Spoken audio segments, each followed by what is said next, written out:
ચાલો થોડું પગજ આપના પરિચયથી. દર્શનકુમાર અમરતલાલ નાયક, થોડું પગર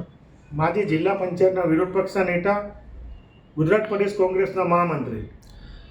જિલ્લા પંચાયત ભવન જ્યારે નિર્માણ થયું હતું ને એનું ઉદ્ઘાટન થયું ને પછીની જે ગેરરીતિ બહાર આવીને મુખ્યમંત્રીને તપાસનો આદેશ જારી કર્યો છે, શું કહેશો એ બાબતે? હાલમાં સુરત જિલ્લા પંચાયતમાં 40માંથી 38 જેટલા ભારતીય જનતા પાર્ટીના જિલ્લા પંચાયતના શાસકો ચૂંટાયેલા છે અને છેલ્લા 5 વર્ષના હાલમાં જ્યારે સમય મર્યાદા પૂર્ણ થવાની ત્યારે ભારતીય જનતા પાર્ટીના જિલ્લા પંચાયતના પદાધિકારીઓ એક બીજા પર આક્ષેપ કરીને અને જે ભ્રષ્ટાચાર થયો છે એનો ખુલ્લો કિતાબ વારંવાર અમારા દ્વારા 5 વર્ષ દરમિયાન જિલ્લા પંચાયતની તમામ યોજનાઓમાં મોટા પ્રમાણમાં આવી ગેરરીતિ, ભ્રષ્ટાચાર અને સ્થાનિક તાલુકાઓમાં પણ જે રીતે મોટા પ્રમાણમાં ભ્રષ્ટાચારની ફરિયાદો કરવામાં આવી હતી એ આજે સત્યતાથી સાબિત થાય એવું સ્પષ્ટ દેખાઈ આવે છે. જિલ્લા પંચાયત ભવન બનાવવા માટે ભૂતકાળમાં અમારા દ્વારા પણ ચોક ખાતે એક ઠરાવ કરવામાં આવ્યો હતો અને નવું વેસુ ખાતે ભવન બને અને સુરત જિલ્લાના લોકોને સારી ભવન મળે અને લોકોની સારી સેવા થાય અનુસંધાનમાં વેસુ ખાતે જિલ્લા પંચાયતના ભવન બનાવવા માટે રાજ્ય સરકારે 29.57 કરોડ રૂપિયાનું ટેન્ડર બહાર પાડ્યું હતું અને પોતાના માનીતાના કોન્ટ્રાક્ટરને લાભ મળે એટલા માટે 29.40 કરોડનું ટેન્ડર પાસ કરવામાં આવ્યું હતું.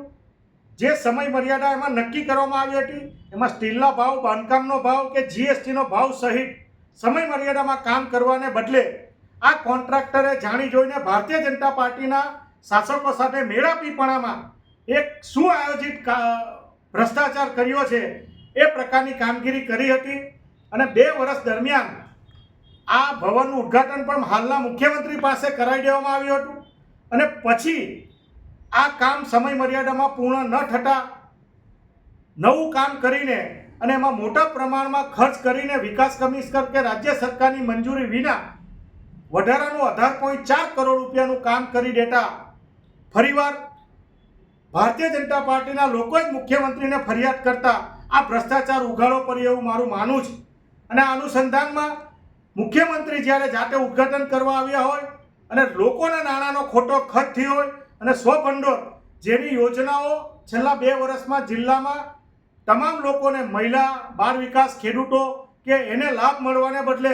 આવા ભ્રષ્ટાચારમાં જો વપરાય હોય તો આ ભારતીય જનતા પાર્ટીના લોકોએ સુરત જિલ્લા લોકોની સાથે ડ્રો કર્યો એવું મારું માનવું છે. એટલે તાત્કાલિક અસરથી મુખ્યમંત્રીશ્રીએ ઘેરી કે એસવીએનઆઈટી પાસે સમગ્ર બાબતની તપાસ થવી જોઈએ. જિલ્લા વિકાસ અધિકારી કે તાલુકા વિકાસ અધિકારી કે જે કોઈ આમાં સામેલ હોય, જિલ્લા પંચાયતના સભ્યો સામેલ હોય, કારોબારી અધ્યક્ષ સામેલ હોય, જિલ્લા પંચાયતના પ્રમુખ સામેલ હોય, બાંધકામ સમિતિના અધ્યક્ષ સામેલ હોય, એ તમામ લોકોની સામે તપાસ થવી જોઈએ અને જે કોઈ જવાબદાર હોય એની સામે પગલાં લેવા જોઈએ એવી લોકહિતમાં મારી માંગણી છે.